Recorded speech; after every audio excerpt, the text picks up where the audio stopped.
Fans are back and everyone's excited. I'm excited. You're probably excited. And regardless of what you think of the current WWE product, and there's a lot you can say about the current WWE product, both good and bad, most notably with Raw and how bad it's been over the last year and a half or so, having fans back absolutely makes the experience infinitely better. No matter how bad the shows may still be creatively, and when I say shows, I specifically mean Monday Night Raw.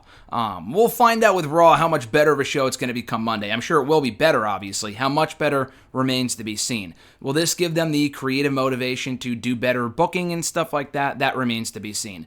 With SmackDown alone, though, I've been saying for the last year, ever really since Roman Reigns returned, and it's been kind of like a trickle-down effect. And anything Roman's been involved in has been great. And people will argue, oh, it's the only good storyline on the show. And people will even say that's kind of grown tiresome and people aren't really into that much stuff anymore with Roman and the Usos and now with Edge and the Mysterios, blah, blah, blah. And I think it's been, going really, really well over the last couple of months with those guys alone. But like Bianca's been doing really well as the SmackDown Women's Champion. You got the resurgence of the Alpha Academy with Otis and Chad Gable. Cesaro's got momentum. Rollins has his story. Big E's kind of maintaining momentum. Kevin Owens as well. Now we have some fresh faces on the show in the women's division and the men's divisions. And I think SmackDown's kind of in a better place right now than Raw is creatively. But having the fans back alone made last night's SmackDown a must-see show. Going into it, it felt like a must-see show, and they treated it like the big deal it should have been. This was no ordinary show, and you would think, oh, why wouldn't they go all out for their first show back in front of fans? Well, this is WWE, and you don't always know. Sometimes they have special occasions, or they don't make special occasions or big deals out of things that should be big deals. They did for last night. The crowd was super hot all night long, specifically in that first 30 minutes or so, pure perfection. And I've seen not a lot of complaints, but some complaints online, because I didn't watch the show live, after the fact from fans complaining about, the piped-in noises were terrible, and you can kind of sort of hear them at times, and I'm not surprised they're still using that shit from the Thunderdome to kind of enhance people's enjoyment of the shows. If you were looking for it, you kind of heard it, but honestly, for me anyway, and maybe I'm a complete fool, you couldn't always tell the difference between the organic crowd noise and the piped-in crowd noise. So hopefully they don't go overboard with it and make it sound too fake, like with fake chants and shit like that. I'm sure we got that last night. I can't pinpoint any specific instances, but I did think, and I really thought that overall the crowd was super hot all night long. That electric atmosphere really, like I said, enhanced my overall enjoyment of the show. And if the piped-in noises were too bothersome for you and that was what ruined the show, then I honestly I don't know what to tell you. I mean, SmackDown is not going to be this hot every single week. We're not going to get a pay-per-view as hot as Money in the Bank every single month, like Money in the Bank on Sunday. We're not going to get a Raw as hot. I mean, they haven't even advertised anything for Raw, but we're not going to get a show that big come Monday's Raw, the first Raw in front of fans in a year and a half. We're not going to get that all the time, so enjoy it while it lasts, because it's going to be back to normal like it was pre-pandemic. Within the next couple of weeks, months, maybe, this honeymoon period is not going to last. So enjoy the crowd enthusiasm for a lot of the people on the show. And again, I'm very glad, and you got to appreciate the small things with this company. I'm very glad they made a big deal out of something that was a big deal. And they made it a very special occasion on Friday night, opening with that great video package, welcoming fans back into the buildings. And yes, we had WrestleMania in front of fans earlier this year. It was a one-off event. It was WrestleMania. As far as the weekly shows are concerned, it's a big deal that they're returning to the road in front of fans for the first time in, again, almost a year and a half. 70 weeks, Michael Cole said, was the last time that they had fans for SmackDown. And remember, they were supposed to have SmackDown in mid-March when the pandemic kind of occurred in mid-March, or the middle of the week of that week that it happened. I think it was March 11th. And we had NXT at the Performance Center that night and all this other shit. SmackDown was supposed to happen that Friday before they canceled it, I think on Thursday, maybe even Wednesday night. And the SmackDown before Elimination Chamber was the final SmackDown that we got in front of fans. So, again, they made it a big deal. They had Vince come out, say a few when I say a few words, I literally mean a few words. Like, he literally just came out for 5 seconds and said, well, where the hell have you been? And that was it, and then he walked the back. Crowd went nuts for Vince. I was kind of hoping we would get that reaction in Mania, having been there myself. Like, Vince came out to address the audience, do the long spiel about, fans are back, blah, blah, blah. We didn't really get that here, and we didn't need to because he already kind of gave that same speech back at WrestleMania. My only nitpick, though, was that we got his entrance here and not at WrestleMania when I was there and I could have sung along with the song. We didn't get that at Mania. We did get it here, though, which was cool. The crowd loved it. And then after that, out came the combatants in the six-man tag team match that opened the show. Not headlined the show. It was the opener on this episode. First with Roman Reigns out, his epic entrance, the first one in front of fans, and it felt fucking awesome. And people were still booing him. There were, quite a few cheers. He got a great reaction when he came out in terms of people cheering him and whatnot. But when the music was over and it was really just kind of, the music was, the cheers were kind of sinking in and whatnot, there were a lot of boos for Roman, as there should be, because I feel like the more people cheer him and whatnot, they're more inclined to turn him face before long, which is something I really, really don't want to see. Go back to who he was before, the old music, no fucking thanks, at least not right now.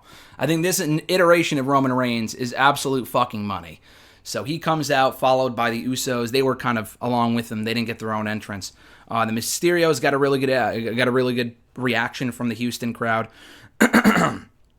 Followed by Edge, who got a mega pop from this audience. Absolutely going nuts for Edge. And it was fitting, too, because he came back at the Royal Rumble 18 months ago in Houston. I'm almost positive. I know it was in Texas.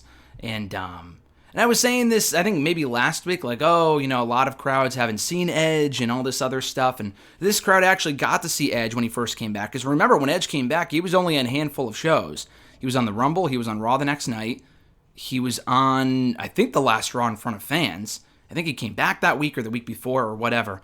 And that was it. And then, obviously, he was at WrestleMania this year in front of fans. But not a lot of cities have gotten the chance to see Edge. So, despite how he was kind of portrayed as a heel earlier this year, the Tampa crowd still went wild for him because it's fucking Edge, and we haven't seen him make an entrance as a wrestler in almost over a decade at this point.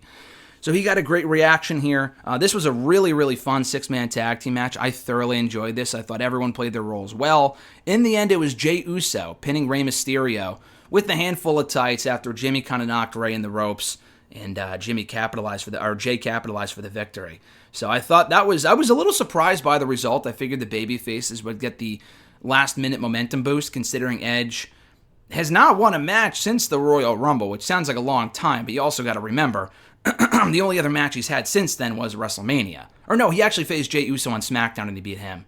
But yeah, he lost at WrestleMania, so probably the last match he won was back in March. So he hasn't won since then. I figured, since he's not winning on Sunday, we would see him win here. And he won't be, damaged by multiple losses in a row. I mean, this was a six-man tag team match on TV. It hardly makes a difference. But no, he lost. He wasn't pinned, obviously. It was Rey, which is a big win for the Mysterios. And that might have been the more important thing to establish the Usos as being worthy of a shot at the SmackDown tag team titles. We found out earlier in the day on Friday that it would be the Usos versus the Mysterios for the tag team titles at Money in the Bank on the kickoff show. So they already announced it, but the Mysterios, or rather the Usos, kind of needed to do something to earn the shot. And even though they already announced it, this kind of set that in stone with Jey pinning Rey here. So it was probably the right result in retrospect. But still, it was the baby faces that stood tall to end the episode, with Edge spearing Roman, the Mysterios going after the Usos, just beating the shit out of Roman Reigns, kind of choking him the same way he did at WrestleMania, talking what Edge that is, and standing tall with the Universal Championship to end the segment. So again, great start to the show. We heard from Edge afterward. He was interrupted in the back by Seth Rollins, kind of in the same vein where Edge interrupted Rollins backstage last week on SmackDown. So they're clearly planting the seeds for the match. And it's not even a matter of if we're getting it to this point, it's a matter of when. And I think SummerSlam is the perfect place to do it. Now, they're teasing that Edge might win the championship and Rollins might cash in. I feel like that would be a mistake. It wouldn't be the worst thing to see Edge win the championship and then maybe have Rollins cash in. We've seen so many same-day cash-ins over the years. Exactly 11 years from the day on Sunday, the first ever Money in the Bank pay-per-view, we got that with Kane. He won it that night, and then he cashed in later on in the night and beat Rey Mysterio for the World Heavyweight Championship. We've gotten it at least 3 times, or at least 2 times with the women as well. Alexa Bliss did it 3 years ago. Bayley did it 2 years ago. Dean Ambrose did it 5 years ago. They've already done it 4 fucking times in the Money in the Bank pay-per-view itself. I hope they don't do that on Sunday. I don't want Rollins to win Money in the Bank at all. And there's a storyline reason for why he would want to win it or why he should win it. But I don't think he will, and I don't think he should. But yeah, I love the interaction here. Again, clearly planting the seeds for that SummerSlam matchup that we're almost guaranteed to be getting at that show. We then had Sami Zayn out next, who we have not seen in a few weeks, probably not since he lost to Kevin Owens in that qualifier, that last man standing match a couple of weeks ago. And he was claiming, hey, I should already be in the match. I already beat Kevin Owens at the Hell in a Cell pay-per-view last night. I should just have the briefcase given to me. When he was interrupted by none other than the returning Finn Balor. Now, this was a great moment. They'd already kind of teased that Balor might be next in line for a shot, or not for a shot, next in line for a call up to the main roster. And when I say they, I mean at WrestleVotes, who's pretty spot on with his speculation and whatnot. It would have been a bigger, I mean, it was really cool to see him, but I would have been even more shocked because I completely forgot about Balor had I not read that on Twitter right beforehand. That's just me being an idiot going on Twitter beforehand and not really going out of my way for spoilers and whatnot. But still, it was an awesome moment. He was well received, taking the fight to Sami, laying him out with a coup de grace, and standing tall, doing the whole Finn Balor chant and the mannerisms that he hasn't done since he's, since he left the main roster 2 years ago. Because remember, when he went back to NXT, he almost immediately turned heel. Not the same night that he came back, but a couple of weeks later. And he wasn't doing the whole arm thing, like he would do it once and then turn his hands into like the gun motion. Now, it is worth noting he's still doing like the Bullet Club hand gesture, not the too sweet, like the gun thing. They had the Prince on the Titantron, so they're still calling him the Prince, I would hope. And they're not completely ignoring his time in NXT over the last 2 years as the lengthy, long-running NXT champion and whatnot. I think that'd be a massive mistake. The guy has completely reinvented himself over the last 2 years in NXT, doing the best WWE work of his entire career in NXT, even more so than his first run in NXT. I mean, the matches he's had over the last 2 years with Johnny Gargano, Tommaso Ciampa, Adam Cole, Damian Priest. I mean, the list goes on and on. Karrion Kross, Pete Dunne, Kyle O'Reilly have just been absolutely amazing. Matt Riddle a couple of years ago, back at War Games, I think it was. So I think to not put him in that same role upon coming back to SmackDown would be a massive mistake. If he's the same happy-go-lucky, smiley Balor babyface that he was a few years ago, he's going to be dead in the fucking water again. He's going to be as irrelevant as he was before he left for NXT a few years ago. So hopefully that's not the Balor we're getting. And if it is the Balor we're getting for now, and I think they need more baby faces on this show, so bringing him back as a baby face is a smart move. But I really hope that he's not the same Balor that he was 2 years ago, because again, I feel like that would be a massive waste of everything he's built up in his absence away from Raw and SmackDown. Speaking of NXT call-ups, we had Shotzi and Nox back in action this week, and that's what they're calling them, Shotzi and Nox. Now, Shotzi is Shotzi. They're not giving her the Blackheart last name, which is dumb, but it doesn't sound that stupid. Just Shotzi isn't the worst thing. I think it works for her. They did refer to her, or they called it Shots and Nox, I think was the tag team name that they called them last week, and this week it was just Shotzi and Nox. But Michael Cole did call her, and he may have again done it here. He called her Tegan Nox on commentary. He may have again done it on this episode, but they introduced her as Nox. When they won, they called her Nox. And on WWE.com results of SmackDown, and it always changes, it's not really consistent, they called her Nox. So I don't know if that's a permanent change. We'll find out in the coming weeks. I really fucking hope not, because just Nox sounds stupid. Again, just Shotzi is fine to a degree. Just Nox, not even like just Tegan or something, is really fucking dumb. It's really stupid. The match was fine. I'm glad they're a team for now. Obviously, they'll branch off and do their own shit because the women's division could need some new names on their own. Toni Storm, by the way, is coming to SmackDown next week, which is pretty cool. We're getting Toni Storm on the show next week in the post-SmackDown or the post-Money in the Bank edition of SmackDown. But yeah, Shotzi and Nox, this was announced as from Greg Hamilton as a contenders match, which I've never heard them say for a match involving the fucking champions. So they beat the champions again here. Why wouldn't they just get a title shot? I have no fucking clue. They should have just won the titles here. Fuck Natalya and Tamina and their title. Who gives a shit? They lost last week to Tegan and Shotzi. So WWE's response was putting Tamina and Natalya in the Women's Money in the Bank ladder match. And now I look like a dumbass because I was saying to RJ on the Wrestle Rant Radio prediction panel for Money in the Bank this past week, the last spot will probably go to Sonya or something. Not even something. That was my pick. I figured Sonya would enter herself and then win the whole thing and kind of take the briefcase away from Liv Morgan. Not only did we not get Sonya in the match, we're getting fucking Tamina instead. I guess it's better than promoting an open spot and then giving it to Tamina the night of.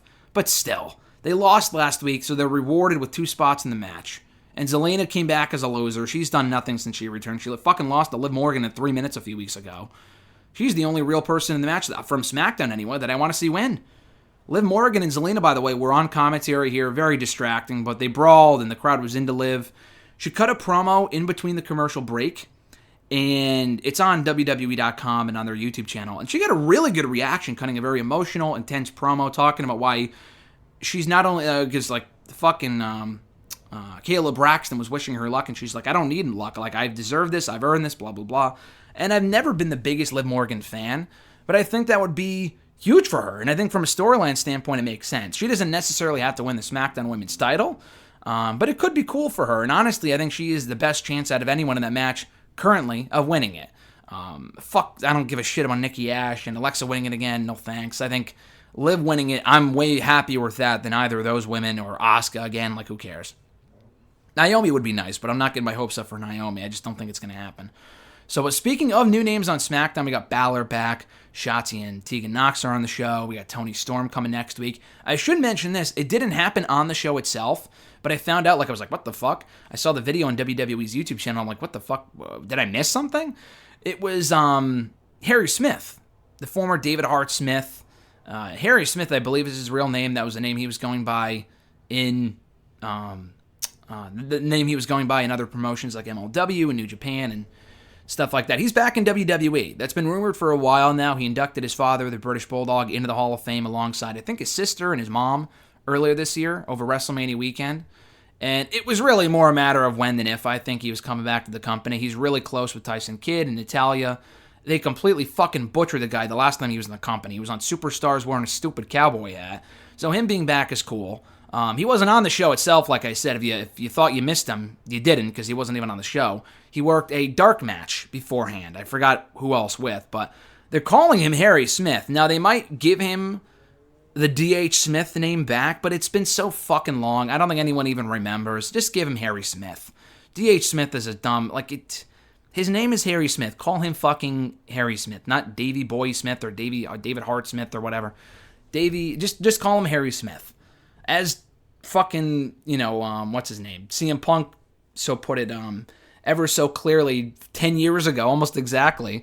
And it is July 17th, by the way, the 10-year anniversary of that amazing Punk Cena match, my favorite match of all time, Money in the Bank 2011 in Chicago. Amazing. But yeah, even Punk said, his name is Harry Smith, not David Hart Smith, so I'm glad to see him back. Bianca Belair defending her SmackDown Women's Championship on the show against Carmella. And a good match. I thought they worked well together. You kind of knew Carmella wasn't winning, but the crowd was into it, and Bianca's pop was unfucking-real. And again, this might have been a case of the piped in noises. I don't think it was. It sounded genuine to me, that reaction. They were super into Bianca here, and she is, I said this on hashtag earlier this week, who's going to benefit the most from the crowd being back? I think it's Bianca. I mean, she was already doing great work, but it's going to become even more evident how over she is right now, because she's a rare case of someone they've booked pretty much perfectly. And Rhea's done well too, but we don't know whether she's a face or a heel, and that's a problem, and we'll find out what her reaction is on Sunday at the pay-per-view.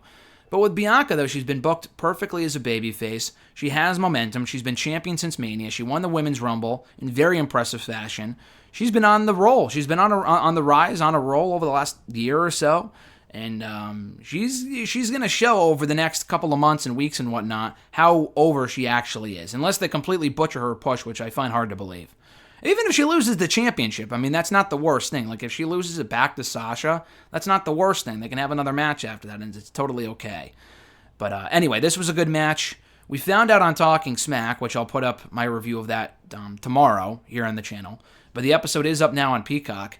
We're getting a rematch next week. Now, I guess Carmella complained about the loss on Twitter to Bianca, and then Bianca responded to the tweets on Talking Smack and said, well, I'll give you a rematch next week. So, without even doing anything to earn it, because Carmella hasn't won a match in months, she's getting another shot of the SmackDown Women's Championship next week on SmackDown. And I assume that's going to set the stage for Sasha Banks coming out, which is probably why she wasn't on this show, because they wanted to do another match between Belair and Carmella next week. Sasha comes out, boom, there's your SummerSlam match. So, good stuff here. Cesaro and Otis had a match simply because Cesaro interrupted Alpha Academy in the back and Otis attacked him. Despite Cesaro coming into this thing at a disadvantage with Otis having attacked him, he still won by DQ. Chad Gable jumped in the ring within a minute, so the match was whatever. It was over within a minute, but Cesaro did get the upper hand, got the Cesaro swing locked in on Gable, crowd went nuts, so nice little segment. I don't know where it's going. I figured it was just to keep Cesaro busy, but I did see someone say on Twitter, they were saying, oh, what if Daniel Bryan comes in to be Cesaro's partner? And we get Cesaro and Bryan versus Alpha Academy at SummerSlam, which sounds fucking awesome. The only issue with that is that when Bryan lost to Roman a few months ago, the stipulation was clearly that he was banned from Monday Night Raw, or he was banned from Friday Night SmackDown. So why would he just be back within a couple of months? Even if he's not facing Roman, he's still back on SmackDown. Maybe they can work something out, but I feel like that would be weird. I still think Bryan's going back to WWE and isn't showing up anywhere else. It would be cool. Trust me, I would love to see him pop up in a Ring of Honor or tonight at Slammiversary, which isn't going to happen, obviously, or at AEW or something. I just don't envision that happening, but this was fine. We get to the main event, or actually even before the main event, we had our Fatal 4-Way match in the main event. Baron Corbin cutting a promo, begging the audience for their money. He's $100,000 in debt. He said he's not asking for much, just a mere $100,000, which I thought was funny. And he was on his knees, and the crowd booed the shit out of him. I still think this will get over. I mean, so far it's a great gimmick. Will it get over? Will it get him over as a babyface? It might at some point. It's not going to be immediately, but like the whole Happy Corbin shit, it could work at some point. Maybe not now because the crowd's still clearly booing him. And WWE realizes that because he insulted Owens here, and they had Owens hit him with a stunner. So clearly they know their audience, and they know that they're still going to boo him for now. But like he even set up a Corbin Fund Me is what they called it. It's obviously a play on GoFundMe, and or a crowdfund or whatever the fuck it's called. And you can go to the website. It's called CorbinFundMe.com or CorbinFund.com. I forget exactly which. And it's not a place where you can donate money yet, but it's just a graphic. But it is pretty funny, though. I like how they're kind of going all in with this. And to actually donate money, I think would be obviously dumb because like, where is this money going? If it gets like moved to like some sort of a charity or something, I don't know what that would be for, what the charity would be for, as opposed to just lining up Vince's pockets. That would be pretty cool. I guess we'll see. There's no place to donate money as of right now. I don't think they'll actually do that because what are they donating money to? But still, I thought that was pretty cool. So we get a Fatal 4-Way match after Owens lays out Corbin. Maybe Corbin cost Owens the match on Sunday. Who knows? Owens, Big E, King Nakamura is what they're calling him now. Ugh. And Seth Rollins having a Fatal 4-Way match ahead of Sunday's Money in the Bank pay-per-view that all four men will be a part of for the men's Money in the Bank ladder match. Good stuff here. Very short match. It started within a couple of minutes, went to commercial break. It was over a few minutes after that, so it was not a very long match at all, if you don't count the commercial. But it was very fun while it lasted. Just a great sprint. They went out there, had a really fun match. All four of these guys are great. They all looked motivated, came across really well. The crowd was into it. Owens hitting an awesome elbow off the top of a ladder on top of Nakamura to the outside. That allows Nakamura, or rather Rollins, to capitalize on the inside on Nakamura, or rather Big E. Curb stomps Big E on top of a ladder and picks up the victory, which hopefully means Rollins is not winning on Sunday. Because usually when they have these people win before the pay-per-view, they don't end up winning the briefcase. That's just kind of booking 101. But we'll see. We'll see what they have in store for Sunday, and I thought this was a fun match to close out a really fun show.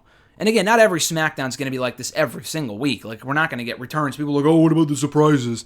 You can't have everyone fucking come back in 1 week. I mean, I think Balor was enough. They weren't going to have The Rock on the show and John Cena yet, or Sasha yet. The names are coming. I mean, we got fucking Edge in action. We got Finn Balor back. We got a title match, a 4-way main event. What else do you fucking want? We know Tony Storm is coming next week. So, anyway, I thought this was a really fun show. Crowd was awesome. Best part of the show, obviously. So happy to have fucking fans back. Something you kind of take for granted pre-pandemic, and we'll probably take for granted again within a couple of months. But for now, it's special. It's a lot of fun. I'm looking forward to the rest of the summer, both from WWE and AEW, and really every other promotion. I mean, Ring of Honor had their Best in the World pay-per-view last weekend with fans. That was a fun show. Impact, the Slammiversary tonight with fans. I'm looking forward to that, and hopefully they have some surprises in store as well that fans can react to. So, yeah, just a really fun show, and I'm looking forward to next week's SmackDown as well. I think the earlier rating was like over 2 million viewers, which is good. Back over to what it should be with the fans back. Will it go back to what it was? Probably. But for 1 week, the rating was over 2 million again, which is nice. But yeah, hopefully you guys enjoyed SmackDown as much as I did. I look forward to Money in the Bank tomorrow, as well as Monday's Raw to see what they have in store. Setting the stage for Money in the Bank as well as SummerSlam. Thank you guys for checking out this review. I appreciate it. Be sure to like the video, drop a comment, share the video, and subscribe to the channel for more daily content, including SmackDown audio reviews every single Saturday. Be sure to hit the bell button to be notified every time a new video goes up, like my Rhea Ripley interview yesterday in audio form right here on the channel. Check that out. Went up in article form as well on Bleacher Report. The Raw Women's Champion speaking to me about her feud with Charlotte, current character dynamic, the whole face-heel shit. That's been kind of confusing for me personally, as well as a lot of other people. Talking about moving to Raw, the main roster, Vince McMahon, a lot of interesting stuff, a lot of interesting tidbits in there. So check that interview out when you get a chance. Have a great one, guys. Enjoy the rest of this awesome weekend. We got Slammiversary tonight, Money in the Bank tomorrow, Raw Monday. I'm super fucking pumped. Hopefully you guys are as well. I'm Graham G. Matthews. Happy July 17th, folks, and I'll catch your ass down the road.